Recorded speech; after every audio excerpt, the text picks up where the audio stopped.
In the winter of 2008, as Lehman Brothers collapsed and the global financial system burned to the ground, a frantic self-made tech tycoon sat in a New York penthouse, watching $400 million vanish from his screen in under 6 minutes. His jaw was locked, his heart was beating at 140 beats per minute. He was staring directly into the abyss of ruin. But less than 3 miles away, inside a wood-paneled private library, a man with a legacy surname casually glanced at the exact same market crash in the morning paper, folded it, and went back to his book. His pulse didn't even spike. How is it possible that two people holding the exact same net worth can experience the exact same global catastrophe but live in entirely different psychological universes? To the untrained eye, massive wealth looks uniform. We see the superyachts and the private aviation, and we assume the minds behind them are identical. It is a lie.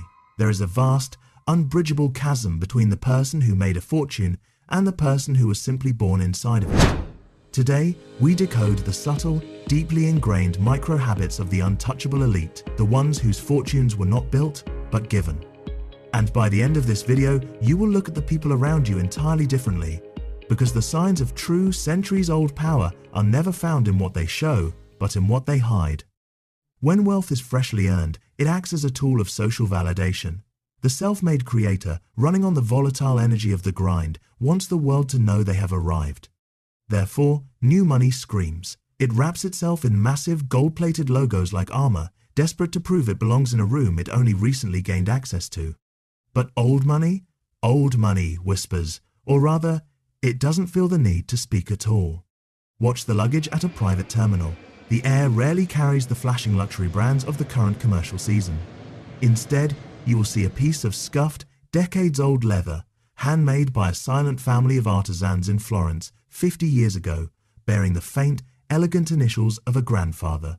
But ask yourself this: why would someone with limitless capital actively choose to look entirely unremarkable?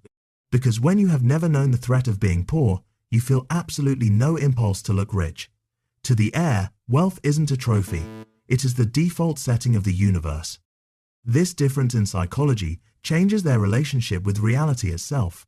The self-made entrepreneur views the world in highly liquid, volatile terms: stocks, crypto, and monthly cash flow. Their identity is a digital scoreboard changing by the millisecond. They are hyper-aware of the market because they remember when their personal bank account was flat. But inherited wealth operates on a geological clock. They anchor themselves into the ancient bedrock of the earth.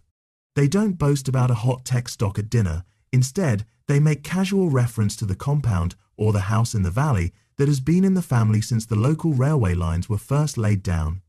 They view real estate not as an asset to be flipped, but as a physical monument designed to shield them from the chaotic winds of modern history.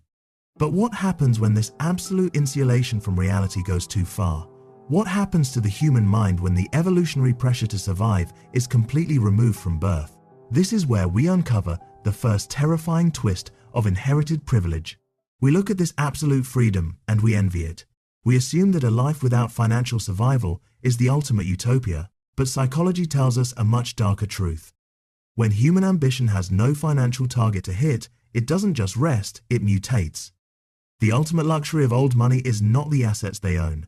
It is the ability to completely withdraw from the modern economy into an impenetrable social fortress. Their closest friends are not business partners met at global tech conferences. They are the exact same individuals they rode horses with at age 7. They do not study software architecture or scalable logistics. Instead, they channel immense intellectual energy into hyper-niche, entirely non-commercial passions like 15th century French tapestry conservation or high-handicap polo logistics. But this isn't just a quirky hobby. It is a desperate, beautifully constructed psychological shield against a crushing, existential boredom. In removing the struggle to survive, their ancestors unknowingly removed their primary source of human purpose. They are left floating in a vacuum where their work is not a means to live, but a desperate distraction to keep from losing their minds. Because they are trapped in this existential vacuum, the heirs of Dynasty view the material world through a completely inverted lens. When a self-made entrepreneur suddenly acquires massive wealth, a systematic upgrade occurs. They buy the newest hypercar, commission the largest yacht, and turn their homes into sterile showrooms of cutting-edge luxury. They need the world to see their power. But look closely at the heir when they are on their own territory. They will happily drive a dented station wagon into a multi-million-dollar estate. They wear sweaters passed down from their parents, showing subtle signs of repair at the cuffs. Their furniture is old, slightly faded by the sun, and comfortably worn. To the untrained observer, this looks like humility. It looks like modesty. But is it? Or is it actually the ultimate, terrifying form of arrogance? True financial security means never needing to impress a stranger at a traffic light.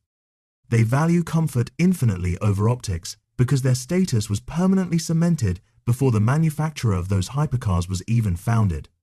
They do not need the latest model of anything to validate their presence in a room because they own the room. This brings us directly to the absolute peak of the inherited psychological architecture and the final, most devastating twist of all. We look at these individuals and we see total liberation. We see a life entirely detached from the daily arithmetic of the ordinary consumer. We watch them sit at restaurants where menus have no prices listed, paying invoices without a single glance at the final number, and we think that is true freedom. But it is an illusion. For the self-made tycoon, their last name is a brand they personally built from scratch. They are the monument. They are the origin story. They have the absolute freedom to take reckless risks and fail, because if they lose it all, they only fail themselves. But for those who inherit a dynasty, their surname is a massive, crushing historical debt that must be paid back with interest. What happens when your entire existence is governed by ghosts?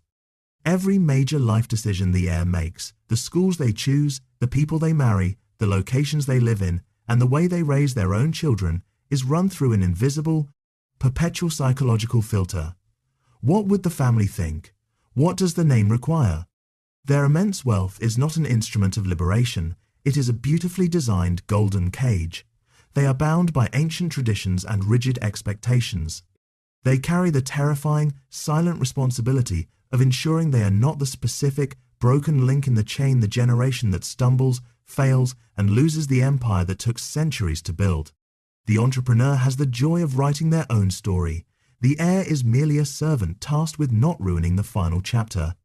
In the final analysis, earned wealth and inherited wealth are two entirely different species inhabiting the exact same economic ecosystem. One is born of fire, friction, chaos, and hunger. It is sharp, volatile, and constantly needs to validate its own existence through growth and display.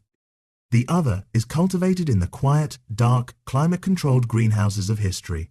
It is soft, silent, insulated, and entirely preoccupied with its own preservation. We live in a culture completely obsessed with the hustle, with the loud, frantic, public chase for the first million. We celebrate the disruptors who break the mold to build something new.